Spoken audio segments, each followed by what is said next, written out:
ข้อมูลเชิงลึกของความสัมพันธ์ระหว่างผู้บัญชาการหน่วยรบพิเศษกองกำลังภาคพื้นดินและผู้ควบคุมอากาศยานโจมตีนั้นมีมากกว่าภาพที่ได้เห็นจากบีโรของแบบฝึกณสนามฝึกและทดสอบ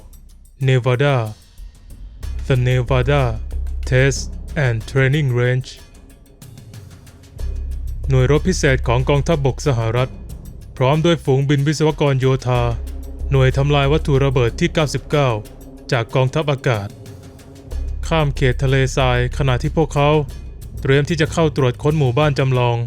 ในระหว่างการฝึกรบที่ Nevada Test and Training Range ใกล้ฐานทัพอากาศ Nellis Air Force Base รัฐเนวาดา 28 สิงหาคม 2018 Green Beret ยิงปืนกล M240 Machine Gun ไปที่ศัตรูผู้ควบคุมอากาศยานโจมตีสื่อสารกับเครื่องบินโจมตี A-10 Warthog หมูป่าเขี้ยวตันเพื่อเรียกการโจมตีทางอากาศสนับสนุนนักเรียนผู้ที่กำลังผ่านการทดสอบผู้ควบคุมอากาศยานโจมตีถ่ายทอดพิกัดไปยัง A-10 Warthog เพื่อโจมตีทางอากาศ Green Beret พร้อมด้วยเจ้าหน้าที่ PJ พลร่มกู้ภัยจากฝูงบินกู้ภัยที่ 66 กองทัพอากาศสหรัฐวิ่งเข้าที่กำบังในระหว่างการฝึกรบ Green Beret วิ่งผ่านภูมิประเทศทะเลทรายไปยังเฮลิคอปเตอร์ UH-60 Black Hawk สถานการณ์จำลองเครื่องบินตกทำการรักษาความปลอดภัยในขอบเขต Green Beret และผู้ควบคุมอากาศยานโจมตีประสานงานและโทรเรียก 9 การส่งกลับสายแพทย์ Medical Evacuation Green Beret ดำเนินกลยุทธ์ร่วมกับฝูงบินวิศวกรโยธา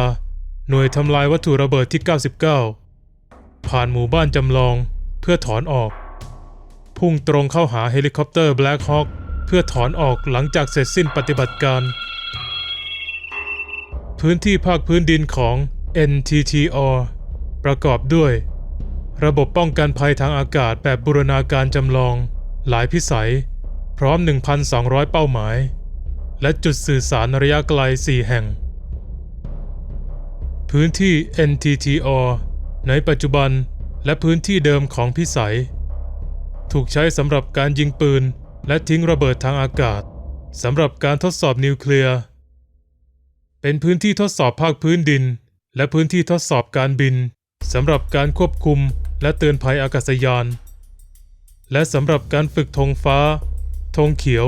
และธงแดง Red Flag หรือที่เรียกธงแดง Nellis เป็นการฝึกการรบทางอากาศขั้นสูงเป็นเวลา 2 สัปดาห์ซึ่งจัดขึ้นปีละหลายครั้งโดยกองทัพอากาศสหรัฐมีจุดมุ่งหมายเพื่อนำเสนอการฝึกการรบทางอากาศที่สมจริง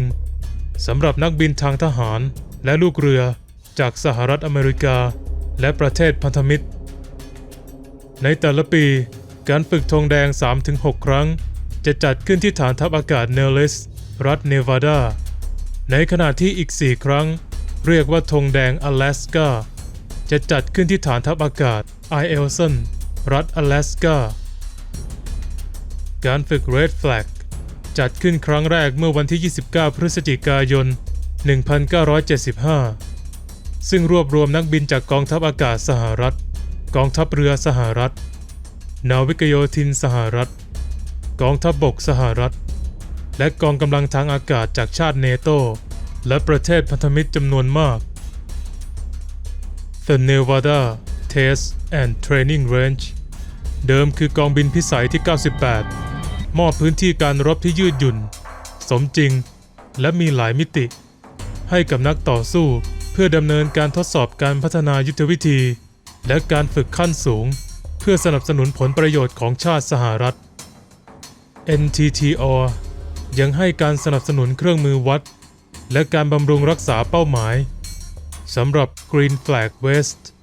ที่ศูนย์ฝึกอบรมแห่งชาติ National Training Center และสนามยุทธวิธีทะเลสาบ Leech Lake Tactic Range รัฐแคลิฟอร์เนีย ในฐานะที่เป็นการดำเนินงานฐานอำนวยความสะดวกทดสอบพิสัยหลัก NTTR สนับสนุนการฝึกกำลังผสมขั้นสูงของกระทรวงกลาโหมการพัฒนากลวิธีและการทดสอบการรบทางอิเล็กทรอนิกส์ตลอดจนการทดสอบการวิจัยและพัฒนาของกระทรวงกลาโหมและกระทรวงพลังงาน NTTR เป็นเจ้าภาพการฝึก Red Flag และ US Air Force Weapons School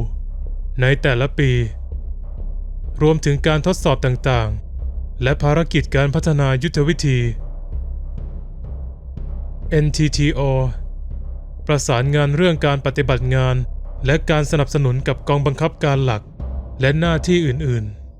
ๆกระทรวงพลังงานและกระทรวงมหาดไทยตลอดจนหน่วยงานรัฐบาลกลางมลรัฐและท้องถิ่น NTTR ทำหน้าที่เป็นจุดติดต่อเดียวสำหรับกลุ่มผู้ใช้บริการภารกิจของ NTTR คือการสร้างดำเนินการและบำรุงรักษาสภาพแวดล้อมจริงและสภาพแวดล้อมที่ทำขึ้นเองและรวมพันธมิตรเพื่อเพิ่มประสิทธิภาพขีดความสามารถของเครื่องบินรบวิสัยทัศน์ของ NTTR คือการจัดหาสนามประลองชั้นนำที่ช่วยให้นักสู้ในสงครามของสหรัฐและประเทศพันธมิตรสามารถเอาชนะศัตรูทั้งหมดได้